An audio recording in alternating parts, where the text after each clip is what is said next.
Native American History Before Colonization 1491. Chronicle Part 1 Before 1491. The Americas were inhabited by thousands of diverse societies, each with its unique social, cultural, and political systems. Indigenous people across the continents formed clans, confederacies, alliances, and even empires, creating a rich tapestry of civilizations. These indigenous communities were interconnected through an intricate trade network that spanned every region of the Americas.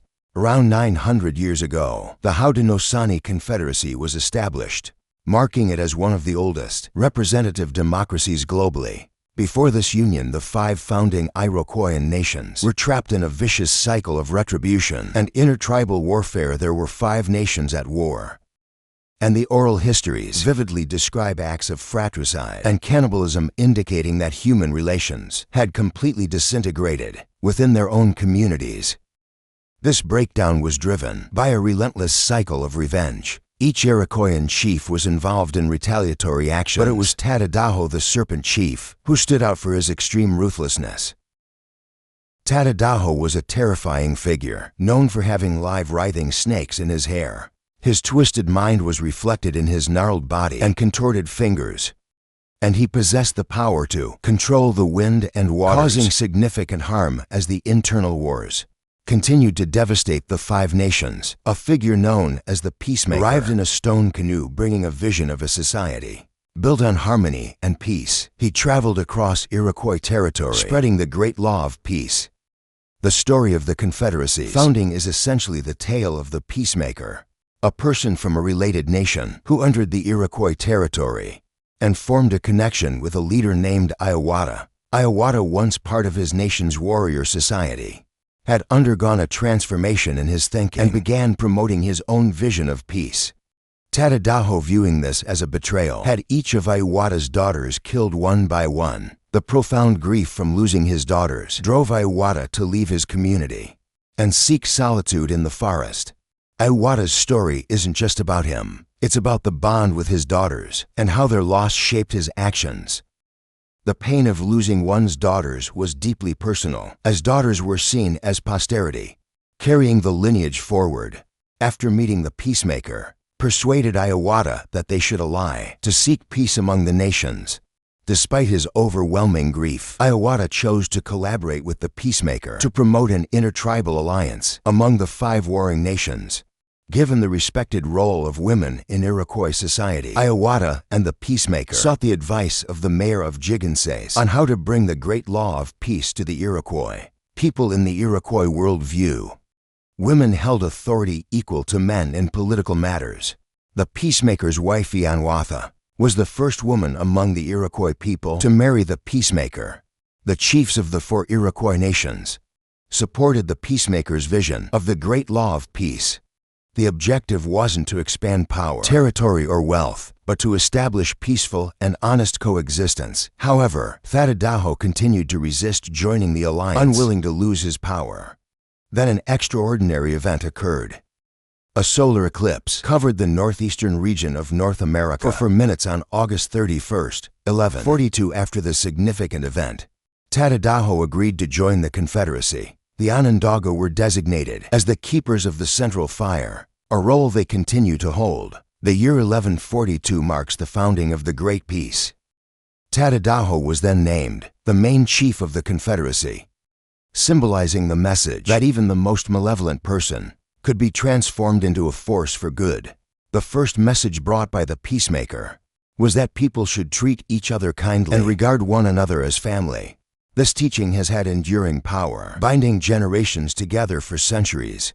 This ancient indigenous government remains an integral part of Iroquois society. Nearly 900 years after its inception, large urban centers began to develop from small farming villages as mass food production supported population and city growth for centuries. The Meroitic Kingdom thrived due to its distance from foreign invaders. Surrounded by fertile land, this Nubian kingdom sustained a large urban population. Meanwhile, the Assyrian Empire, a formidable society for centuries, demonstrated its power by constructing grand palaces and temples, extending its influence over much of the Middle East and Egypt before its eventual decline. The Inca Empire emerged as the largest civilization in the Americas by the early 16th century, governing millions of people from Ecuador to Chile. Over the past 5,000 years, city-states with dynamic political and religious rulers rose and held power in various parts of the world. The ancestors of the ambitious Inca rulers began as humble farmers in the Andean highlands. Around 900 years ago, their descendants established the largest indigenous society in the Americas 600 years ago, starting with a vision that mirrored other great civilizations. The Incas claimed that, after the world's creation at Titicaca, some of them emerged from a tunnel, leading from the lake to Pakratambo, the place of their origin. According to oral traditions, the first Inca family left Pakratambo in search of the ideal place to establish their homeland. Carrying a golden staff, they tested the soils, searching for a spot where the staff would sink into the ground. This occurred in Cuzco, at a specific site known as the Aku, or considered the center from which all the universe's vital forces radiated. When the Incas arrived in Cuzco, it had been inhabited by the Quilchi people for centuries. The Incas faced the challenge of dispossessing the local inhabitants to become the masters of the region. In their initial conquests, the early Inca rulers either expelled or absorbed the Quilchi people, establishing Cuzco as the logistical, political, and spiritual heart of their new empire. 600 years ago, the Inca Empire spanned much of modern-day Peru, Bolivia, Chile, Colombia, Ecuador, and Argentina. Home to 20 million people, the empire was organized into four primary roads known as the Tawantinsuyu, with Cuzco at the center. Leaders from cities and villages throughout the empire were required to build a house and reside in Cuzco for part of the year, within the quadrant corresponding to their region. The vast territory, stretching from northern Chile to Ecuador, encompassing nearly 80 provinces along the Andes, was unified by the Inca Empire. This empire, spanning approximately 2,000 miles from north to south, was built upon existing systems and expanded through conquest and population growth. To manage such an extensive and diverse region, Inca leaders persuaded regional chiefs to join their society by offering material wealth and elevated status. However, this allegiance came at a price. Many local leaders peacefully accepted the new governance, but those who resisted faced the might of the well-trained Inca army. The Sapa Inca, the emperor, held a hereditary position, passed from father to son, and was the central figure of authority. His wife, the Koya, was typically his sister, maintaining the purity of the dynastic line. The Inca ruling class functioned as an oligarchy of 10 royal families, who intermarried to preserve this lineage. Marriage between siblings and first cousins was not only allowed, but encouraged to keep the bloodline pure. The Inca royals also believed their emperors possessed immortality. Even in death, the emperor's body was thought to retain vital powers, serving political purposes. The mummified remains of past emperors, maintained by a group known as the Panacas, played a crucial role in the political sphere. This group acted as a form of Congress, advising and sometimes directing the Incas' decisions. It was believed that the deceased emperor could communicate through his relatives, guiding the current ruler's actions. The Inca social hierarchy was strictly organized, with the royal family at the top, followed by the nobility, which included priests, governors, and tax collectors. Below them were farmers, herders, servants, and slaves. The majority of the population was made up of peasants living in rural areas, while the cities held significant power and extracted labor taxes from these communities. In the Inca system, labor was highly valued, particularly for working on the emperor's lands. Inca officers would ensure that the crops produced were stored. In preparation for potential future shortages, the empire's mita system required tributaries to contribute labor, which in turn supported both the army during campaigns and the communities during difficult times, such as droughts. Everything within the Inca Empire was considered the property of the emperor. While the Incas were building their empire, the Maya society in Mesoamerica was flourishing through a network of city-states. These cities were connected by a sophisticated trade system that facilitated the movement of goods and services to millions of people.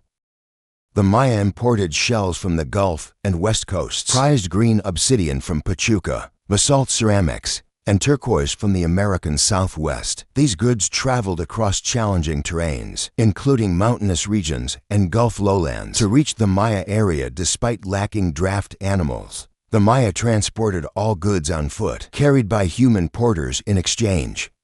The Maya offered access to the valuable jade source at the Motagua River. True jade, a rare material found in only a few locations worldwide, was highly prized among the Maya and other Mesoamerican elites.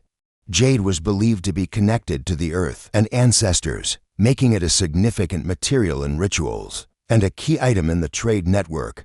The Maya also established early pilgrimage centers, attracting outsiders interested in trade and religious practices. Beyond jade, the Maya traded a variety of commodities, both raw and manufactured. When the Spanish first encountered the Maya, they observed large boats or ships, multiple canoes lashed together, transporting ceramics, rubber, copal, chocolate, vanilla, and other goods that would later become staples in Western diets, all of which originated in ancient Mesoamerica. One of the most critical trade items in Maya society was maize. Central to the Maya diet and culture, maize was in high demand in urban centers and eventually spread to North and South America through trade with other indigenous communities. Corn's significance extended beyond food. It played a crucial role in the trade, fostering business relationships and contributing to the development of regional cuisines. Trade and barter systems have been vital for societies worldwide for thousands of years, with food often being a key item of exchange. In Africa, for example, salt was an essential mineral for diets and was traded for gold, ivory, and kola nuts. Spices like cinnamon, ginger, and turmeric became significant trade items, connecting Africa, Europe, the Middle East, and Asia, and shaping economic and cultural exchanges. Wine production, both for religious and social purposes, has also been a global practice for thousands of years, with its earliest origins traced back to Armenia 7,000 years ago. After 1492, the exchange of fruits and vegetables between North and South America and other parts of the world introduced some of the most widely used ingredients today. Concurrently, as the Maya dominated trade in Mesoamerica, indigenous people in North America were developing their trade networks, such as the Hopewell Exchange, where materials were transported by boat and across vast distances. Trade networks flourished, with much of the exchange following river valleys.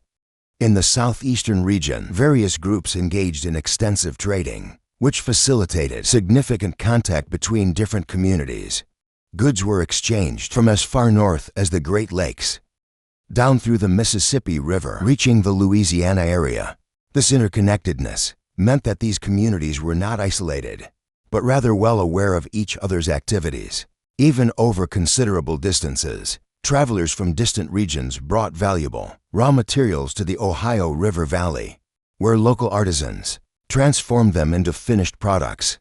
These networks were well established, providing a familiar framework for interaction between groups. Within the Hopewell interaction sphere, a vast trade network emerged, with materials arriving from various locations. By 700 AD, groups were transporting obsidian from Wyoming, iron ore from Oklahoma, shells from the Gulf Coast, and mica sheets from North Carolina, all converging in the Ohio River Valley. One highly prized material was catlinite, a red pipestone used to create pipes that were traded widely, either as raw nodules or as finely carved finished products.